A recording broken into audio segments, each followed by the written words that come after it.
할렐루야.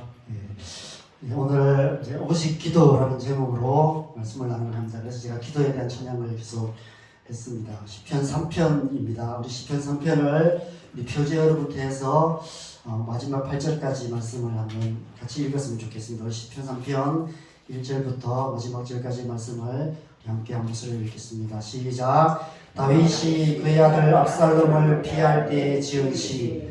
여호와여, 나의 기적이 어찌 그리 많은지요. 일어나 나를 치는 자가 많으니이다. 많은 사람이 나를 대적하여 말하기를 그는 하나님께 구원을 받지 못한다 하나이다.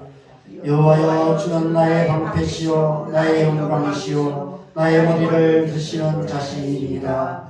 내가 나의 목소리로 여호와께 부르짖으니 그의 성산에서 응답하시는도다. 내가 누워 자고 깨었으니 여호와께서 나를 붙드시미로다. 천만이 나를 에워싸 침친다 하여도 나는 두려워하지 아니하리이다. 여호와여, 일어나소서. 나의 하나님이여, 나를 구원하소서. 주께서 나의 모든 원수의 뺨을 치시며 악인의 일을 꺾으셨나이다. 구원은 여호와께 있사오니 주의 복을 주의 백성에게서 내리소서. 셀라. 아멘. 아멘. 여러분, 성경은 하나님의 말씀입니다. 그죠? 기록된 하나님의 말씀이 성경입니다. 그래서 이브리서 1장 1절에 2절에서 이렇게 말씀하고 있습니다. 옛적의 선지자들을 통하여 여러 부분과 여러 모양으로 우리 조상들에게 말씀하신 하나님이 이 모든 마지막 날에 아들을 통하여 우리에게 말씀하셨으니 라고 말씀합니다. 1절에 옛적의 선지자들과 이스라엘 역사를 통해서 말씀하신 그 말씀은 구약성경이죠. 그렇죠? 그리고 이 모든 날 마지막에 아들을 통하여 말씀하신 말씀이 신약 성경입니다. 그래서 성경은 그렇게 기록된 하나님의 말씀이죠. 그렇다면 기록된 하나님의 말씀인 성경이 지금 우리에게는 어떤 의미가 있을까요? 옛날, 아주 먼 옛날 이스라엘 백성들에게 말씀하신 이 성경이 오늘날 우리에게도 하나님의 말씀이 되는 이유는 하나님께서 지금도 이 성경을 통해서 우리에게 말씀하시기 때문입니다. 하나님은 옛날 성경이 기록될 때 하신 말씀 다 하셔서 이제는 더 이상 할 말 없으신 분이 아니세요. 하나님은 이미 말씀하신 그 말씀을 가지고 지금도 말씀하시는 하나님이십니다. 우리가 설교를 듣고 말씀을 읽고 묵상을 하는 이유가 바로 그 때문입니다. 이미 하신 말씀을 가지고 지금 우리에게 말씀하시는 그 하나님의 말씀을 새롭게 듣는 것입니다. 하나님의 말씀인 성경을 통해서 하나님께서 우리에게 말씀하시는 하나님의 음성을 듣고 그 말씀에 순종하면서 살아가는 것, 그것이 하나님의 백성다운 삶인 것입니다. 그렇다면 기도는 무엇일까요? 신앙생활에 있어서 하나님의 말씀과 함께 가장 중요하게 강조되는 것이 기도죠. 그렇죠? 그래서 말씀과 기도, 말씀과 기도, 말씀과 기도. 우리가 매주 듣는 설교를 이렇게 다 빼고, 뺄 거 다 빼고 뼈만 축인다면 아마 말씀과 기도밖에 안 남을 것입니다. 너무 많이 들어서 공부하라는 잔소리처럼 들리는 게 이 말씀과 기도입니다. 왜 말씀과 기도가 중요합니까? 길이 그 길밖에 없기 때문입니다. 우리가 하나님을 믿고 하나님을 만나고 하나님을 알아가고 하나님과 깊고 친밀한 관계 가운데 살아갈 수 있는 길이 말씀과 기도밖에 없습니다. 로마서 10장 17절에 이렇게 말씀하고 있습니다. 같이 읽겠습니다. 시작. 그러므로 믿음은 들음에서 나며 들음은 그리스도의 말씀으로 말미암으니라. 믿음은 하나님의 말씀을 들음에서 난다라고 이야기합니다. 하나님을 믿을 수 있는 방법이 다른 방법이 없다는 거예요. 아무리 하늘을 바라보고 온 땅과 만물을 바라보고 아무리 내가 고민하고 생각해도 그것으로 하나님을 알 수 있는 게 아니라는 것입니다. 하나님을 믿는 믿음은 하나님의 말씀을 듣는 데서 나온다고 얘기합니다. 그래서 하나님의 말씀이 중요하고 하나님의 말씀을 듣는 것이 중요합니다. 설교를 잘 듣는 것이 중요하고요. 또 성경을 읽고 묵상하는 것이 중요합니다. 그 말씀 속에서 내게 말씀하시는 하나님의 음성을 들을 때 믿음이 생겨납니다. 그래서 설교를 많이 듣지만 그냥 이렇게 스쳐 지나갈 수도 있습니다. 근데 어느 순간 딱 설교를 듣는데 그 말씀이 회중에게 선포하는 그 설교가 나한테 하시는 말씀처럼 들릴 때가 있습니다. 그때 믿음이 생기라는 거예요. 그래서 그런 은혜를 우리가 사모하면서 하나님 앞에 나아가야 됩니다. 그 말씀 속에서 내게 말씀하신 하나님의 음성을 들으면 믿음이 생기고 우리 믿음이 자라갑니다. 그래서 우리는 매주 이렇게 설교를 듣고 매일 새벽에 말씀을 묵상합니다. 그 말씀 속에서 하나님을 만나기 위해서, 그렇죠? 하나님의 음성을 듣기 위해서. 오늘 이 시간이 저와 여러분에게 그런 시간 되었으면 좋겠습니다. 우리 각자에게 말씀하시는 하나님의 음성을 듣는 시간 되셨으면 좋겠습니다. 그래서 여러분의 믿음이 더욱 자라가는 복된 시간 되기를 축복합니다. 그렇다면 기도는 왜 중요할까요? 기도는 우리에게 말씀하시는 그 하나님의 말씀을 듣고 그 말씀에 반응하여서 우리가 하나님께 말하는 것, 우리가 하나님께 응답하는 것, 우리의 말로 하나님께 응답하는 시간이 바로 기도입니다. 성경을 통해서 하나님께서 우리에게 말씀하시고 기도를 통해서 우리가 하나님께 말하고 그렇게 해서 하나님과의 관계가 이루어지는 것입니다. 여러분, 신앙은 관계라고 말합니다. 가장 중요한 관계는 하나님과의 관계죠. 거기서부터 신앙이 시작됩니다. 그리고 우리 제 지체들과의 관계, 하나님을 사랑하고 이웃을 내 몸처럼 사랑하는 것, 그것이 신앙입니다. 그래서 신앙생활은 날마다 하나님과 깊고 친밀한 관계 가운데 살아가는 데서 시작이 되죠. 하나님과 더 깊고 친밀한 관계 가운데 살아감으로 우리의 삶 속에 하나님이 함께 하시고 하나님의 영광이 나타나고, 그러면 그 관계가 우리의 가정과 이웃과 또 교회와 이러한 관계 속으로 선한 영향력으로 나타나게 되는 것입니다. 그러면 변화가 일어나는 것이죠. 그것이 참된 신앙생활입니다. 그렇다면 관계에서 제일 중요한 게 뭘까요? 어떻게 관계가 시작됩니까? 관계에서 중요한 것은 대화입니다. 그렇죠? 대화가 필요해요. 누군가 우리에게 말을 걸어오고 우리가 그 말에 대답할 때 관계가 시작됩니다. 말을 걸었는데 아무 반응이 없고 아무 대답이 없으면 관계가 이루어지지 않습니다. 쌩깐다고 하죠. 쌩까버리면, 그때 말로 쌩까버리면 관계가 이루어지지 않습니다. 말하고 대답하고 말하고 대답하고 이런 관계가 반복될 때 관계는 점점 더 깊어져 가게 됩니다. 그리고 그 말하고 대답하는 그 대화 속에 이제 서로의 마음이 담기기 시작합니다. 그죠? 그냥 정보만 왔다 갔다 하는 것이 아니라 대화하는 과정 가운데 내 마음을 이야기하기 시작하고 또 내가 살아온 삶도 이야기하기 시작하고 내가 지금 느끼고 있는 어려움도 나누기 시작하는 그런 대화가 오가기 시작하면 의미 있는 관계, 친밀한 관계가 이루어지게 됩니다. 하나님과의 관계도 마찬가지입니다. 하나님과 우리의 관계에도 대화가 필요합니다. 하나님께서 하시는 말씀을 우리가 듣고 우리가 하는 말을 하나님께서 들으시고 그렇게 서로 주고받는 대화 속에서 하나님과 깊고 친밀한 관계가 이루어져 가는 것입니다. 그래서 말씀과 기도가 중요한 것입니다. 말씀과 기도를 통해서 하나님과의 관계가 깊어져 가는 것입니다. 이런 모든 관계는 먼저 대화를 시작하는 쪽이 있습니다. 부부 관계에서는 보통 누가 대화를 먼저 시작하나요? 아내가 보통 먼저 시작합니다. 저 입사람이 먼저 말을 걸어봅니다. 그 대화에 합당하게 반응을 하면 좋은 관계가 이루어지죠. 그렇죠? 그런데 보통은 그렇지가 못한 것 같습니다. 왜 시고 쓰시는지 잘 모르겠지만 네. 그렇게 합당하게 잘 반응해서 좋은 관계를 이루어갔으면 좋겠습니다. 부모 자녀의 관계도 그렇고 이 세상 모든 관계가 그런 것 같습니다. 관계가 시작되면 누군가 먼저 관계에 대한 의지를 가지고 대화를 시작해야 합니다. 그리고 거기에 합당한 응답을 할 때 관계가 이루어지게 됩니다. 하나님과의 관계도 마찬가지죠.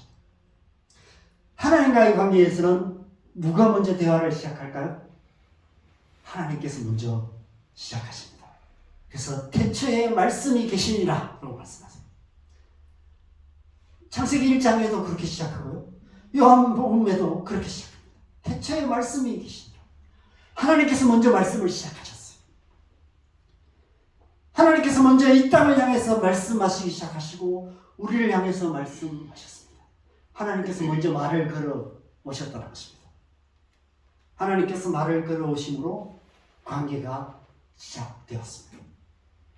그 하나님의 말씀에 응답하는 것, 그것이 바로 기도입니다.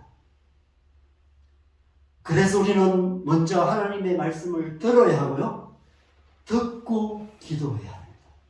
그래서 몇 주 전에 제가 나눈 것처럼 듣는 기도가 중요합니다.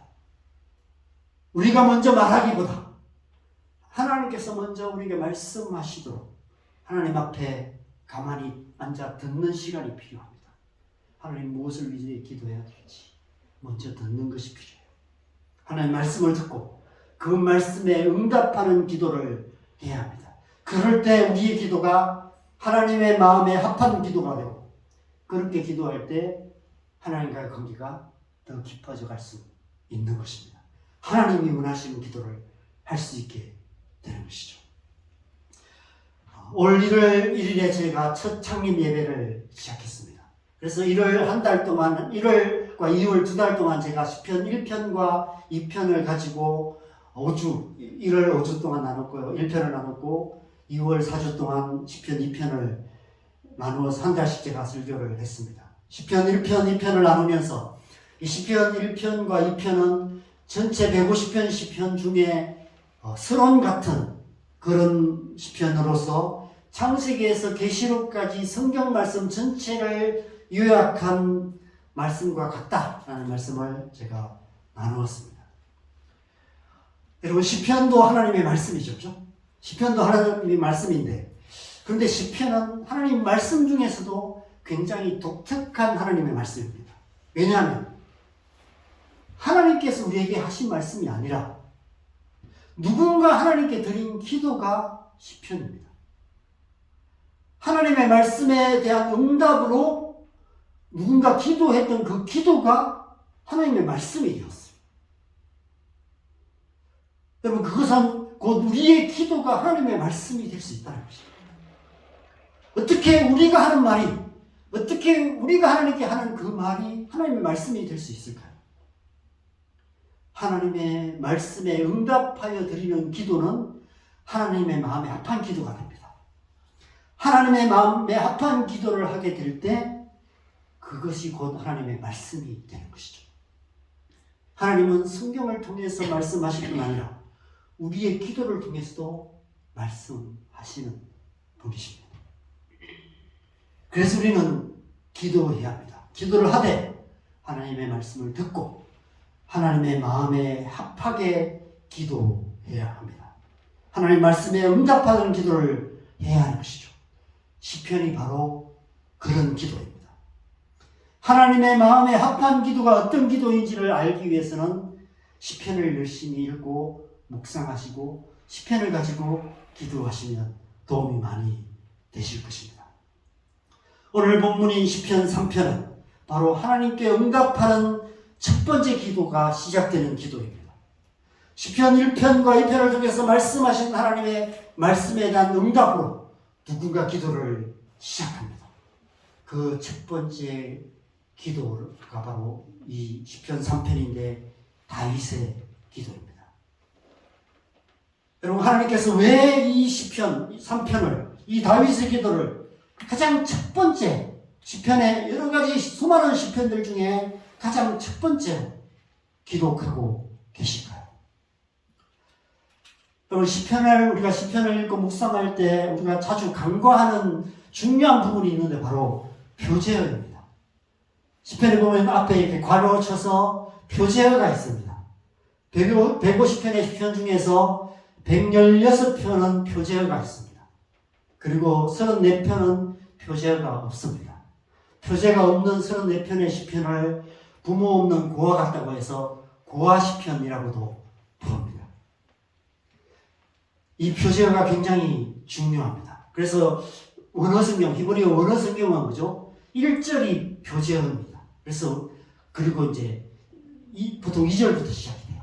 그래서 1절을 아예 표제어로 두고 있습니다. 근데 우리는 이제 1절 안에 포함되기도 하고요. 1절 바깥에 빼서 표제를 따로 이렇게 표기를 하고 있습니다. 아무튼 표제가 중요한데 오늘 이 시편 3편은 다윗이 그의 아들 압살롬을 피할 때 지은 시라는 표제가 붙어 있습니다. 이 표제를 통해서 우리는 다윗이 어떤 상황에서 이 기도를 했는지를 알 수 있습니다. 우리가 아시다시피 다윗은 뭐죠? 수많은 고난의 시간을 지나온 사람이었습니다. 다윗의 인생을 보면 다윗만큼 힘든 시간을 보낸 사람이 있을까 싶은 생각이 들 때가 있습니다. 그런데 때로 보죠. 제가 성도들을 만나면서 성도들의 삶의 얘기를 듣다 보면 참 이 땅을 살아가는 삶의 이야기가 참 만만치 않구나 이런 생각이 듭니다. 아마 여기 계신 권사님, 집사님, 장로님들 인생 이야기도 한번 들어보시면 저렇게 살아오셨을까? 어떻게 지금까지 살아오셨을까? 살아있는 게 기적이다. 이렇게 생각되는 그런 삶의 이야기들이 있으실 것입니다. 수많은 어려운 시간들을 지나서 여기까지 오셨죠. 그죠? 지금까지 살아오시려고 수고 많으셨습니다. 잘 살아오셨습니다. 다윗의 인생도 마찬가지입니다. 그런데 여러분 다윗의 인생 중에 가장 깊은 골짜기 같은 시간, 가장 고통의 시간이 언제였을까? 한번 이런 질문을 한번 해보셨으면 좋겠습니다. 우리 인생에 우리를 고통스럽게 하는 문제가 참 많이 있습니다. 그 중에 가장 고통스러운 문제는 아마 자녀들 문제가 아닐까 이런 생각이 듭니다. 오죽하면 무자식이 상팔자다 이런 속담이 생겼겠습니까?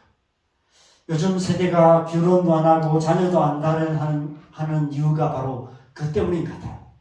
부모님들이 자식들 키우면서 너무 힘들게 살아가는 모습 보니까 이렇게 안 살고 싶다 이런 생각을 우리의 자녀들이 해서 결혼 안 하려고 하고 해도 자녀 안 낳고 딩크족이라고 하죠. 그렇게 살려고 하는 그런 모습들이 많이 있습니다. 이 표제어가 의미하는 것은 다윗의 인생에 가장 깊은 골짜기 같은 시간에 이 기도를 드렸다는 것입니다. 그래서 이 시편의 가장 첫 기도가 이 다윗의 시로 시작하고 이 표제어로부터 시작된다는 사실이 굉장히 중요합니다. 왜냐하면 우리가 기도하는 이유, 우리가 기도하는 상황이 바로 이런 상황이기 때문에 그렇습니다. 우리의 기도 역시도 이런 상황에서 시작됩니다. 제가 최근에 읽은 책 가운데 굉장히 인상적인 말이 있어서 제가 카톡 프로필 상태 메시지에 이 말을 기록해 놓았습니다. 한번 읽어보실까요? 같이 읽겠습니다. 시작. 공경에 빠질 때 나는 기도할 뿐이다. 그런데 나는 항상 공경에 빠져 있다. 그래서 나는 항상 기도한다. 여러분, 기도는 공경에 빠진 우리의 상태 메시지와 같습니다. 우리의 마음이 하나님의 말씀과 벗어난 상태에 있을 때 우리는 기도하게 됩니다. 우리의 삶에 마땅히 있어야 할 것이 없는 상태에 있을 때 우리는 기도하게 됩니다. 우리의 삶에 원치 않는 불의한 일들로 복잡한 상태가 계속되어질 때 우리는 기도하게 됩니다. 기도할 수밖에 없는 상태에 있을 때 우리는 탄식하며 신음하며 기도하며 부르짖게 됩니다. 여러분 아십니까? 기도는 반드시 해야만 하는 종교적인 의무가 아닙니다. 기도는 해야만 해서 하는 것이 아닙니다. 기도는 어쩔 수 없이 하는 것입니다. 기도할 수밖에 없기 때문에 오직 기도밖에 할 수 있는 것이 없기 때문에 우리는 기도하는 것입니다. 시편의 기도가 가장 절박한 상태에서 기도 시작되는 이유가 바로 이 때문입니다. 자식이 아버지를 대적하여서 반역을 일으키고 아버지를 죽이려 하고 있습니다. 여러분, 인생에 이보다 더 절박한 상황이 어디 있습니까? 요즘 정치가들도 자녀들 문제로 발목을 잡히는 일이 계속 일어나고 있는데, 다윗에게 있어서 압살롬의 반역은 지나온 모든 삶의 발목을 잡는 그런 일이었을 것입니다. 그동안 살아온 모든 삶이 허무해지는, 무의미해지는, 지금까지 이렇게 하나님만 붙들고 살아왔던 내 삶이 무슨 의미가 있을까 하는 회의가 되는 그런 사건이 바로 이 압살롬의 반역이 아니었을까 생각됩니다. 그런 기도할 수밖에 없었습니다. 기도밖에는 할 수 있는 것이 없었습니다. 아들과 맞서 싸우겠습니까? 자기 칼로 아들을 죽여야 했을까요? 그럴 수가 없었습니다. 아버지로서 차마 그렇게 할 수 없었습니다. 그가 할 수 있는 것은 그 모든 상황을 하나님께 맡기며 기도밖에 할 수 있는 게 없었습니다. 그래서 그는 오늘 이 기도를 드리고 있습니다. 여호와여, 나의 대적이 어찌 그리 많은지요. 일어나 나를 치는 자가 많으니이다. 많은 사람이 나를 대적하여 말하기를 그는 하나님께 구원을 받지 못한다 하나이다. 자식까지도 나를 대적하는데 이 세상 그 누군들 나를 대적하지 않겠습니까? 다윗의 편이 누가 있을까요? 하나님마저도 나를 버린 것 같은 그런 상황 속에 다윗이 이 기도를 올려드리고 있는 것입니다. 여러분, 우리 때는 종종 이렇게 하나님 앞에 묻습니다. 하나님, 왜 우리의 삶 속에 이런 일이 일어납니까?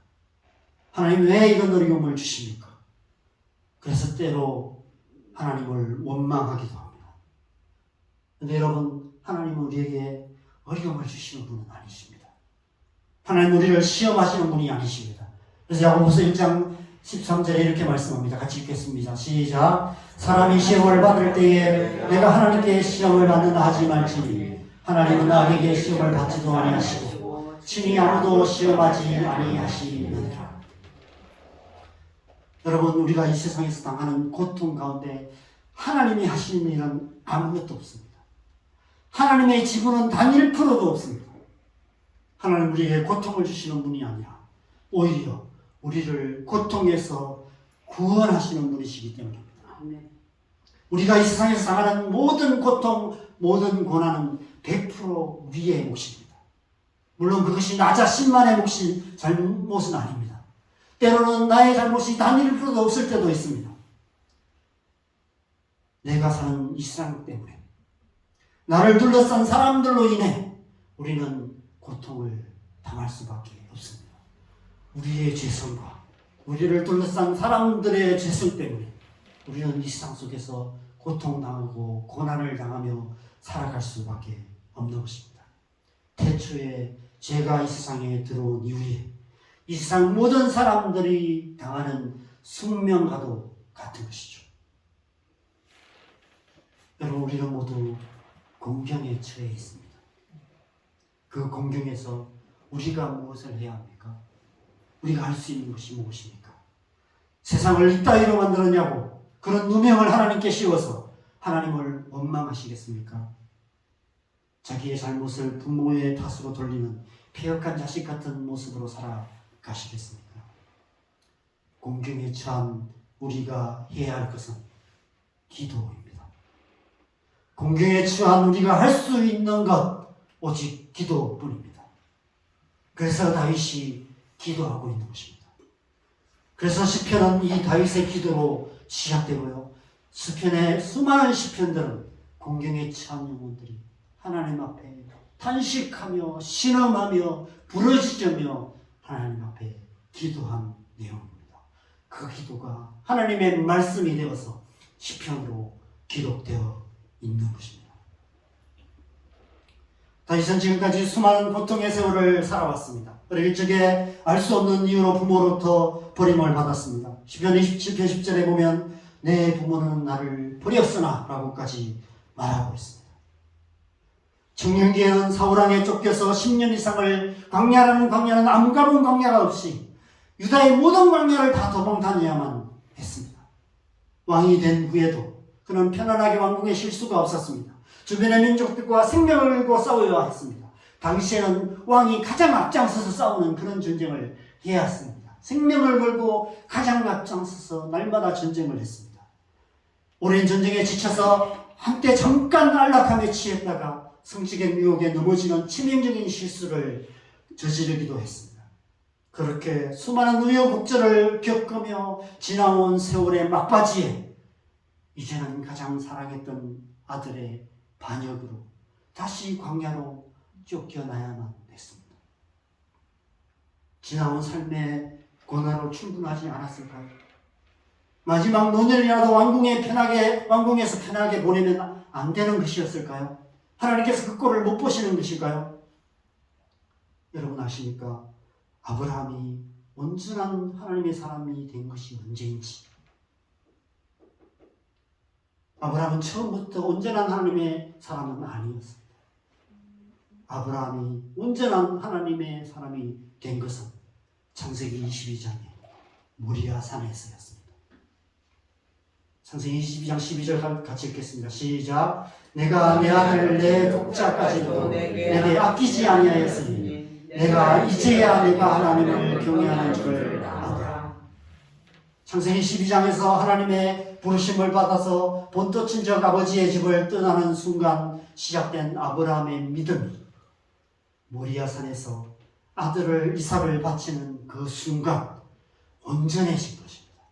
비로소 온전한 믿음의 사람, 하나님을 경외하는 사람이 된 것입니다. 하나님께서 그 아들 이삭을 통해서 아브라함을 온전한 믿음의 사람 되게 만드신 것입니다. 다윗의 경우는 그 반대입니다. 아브라함과 반대로 아버지를 죽이려는 자식으로 말미암아 다윗은 우리가 아는 하나님의 마음에 합한 사람이 되었습니다.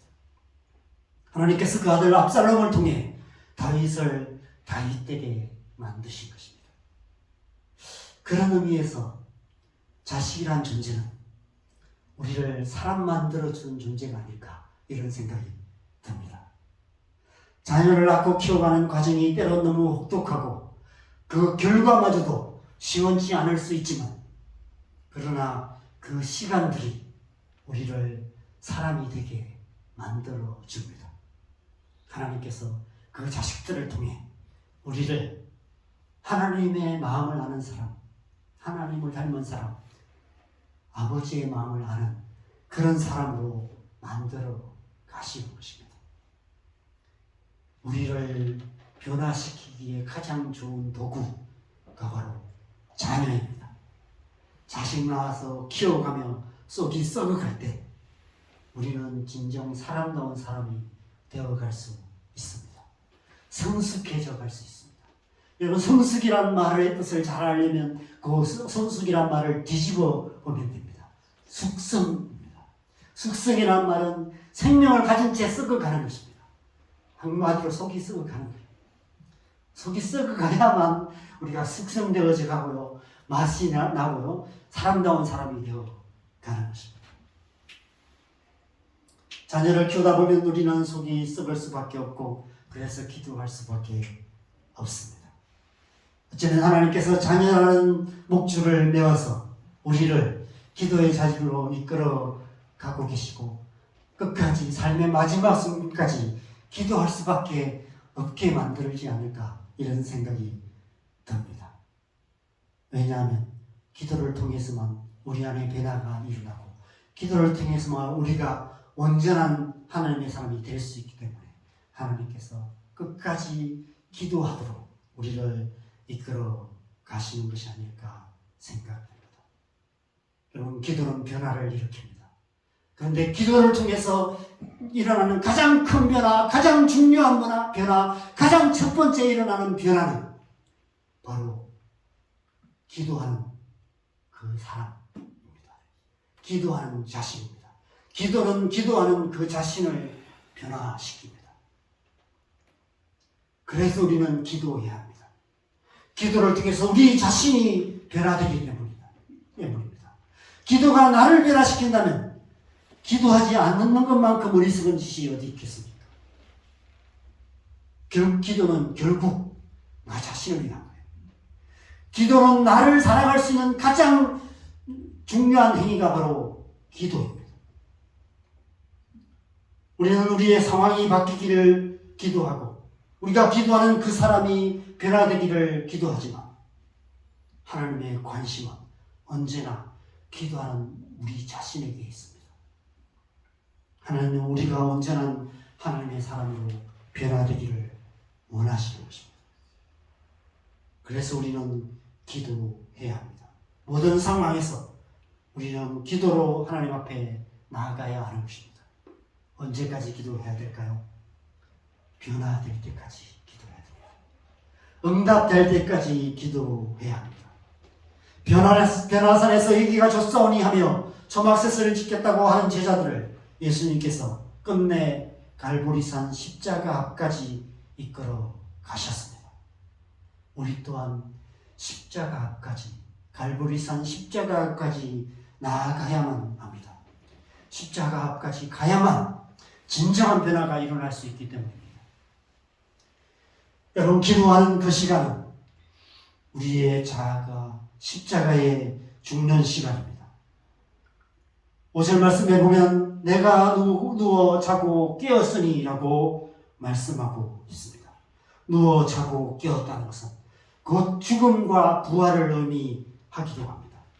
우리가 날마다 잠자리에 들고 또 아침에 일어납니다. 날마다 죽음과 부활을 우리는 경험하면서 살아가는 것이 우리의 인생입니다. 기도는 죽음의 시간으로 들어가는 것입니다. 우리가 처한 공경의 상황에 눈을 감기 시작하고 눈을 감고 기도할 때 그 순간 우리는 죽습니다. 그러나 기도가 끝나고 눈을 뜨는 순간 우리는 부활하게 됩니다. 그래서 기도는 부활의 시간이 되는 것입니다.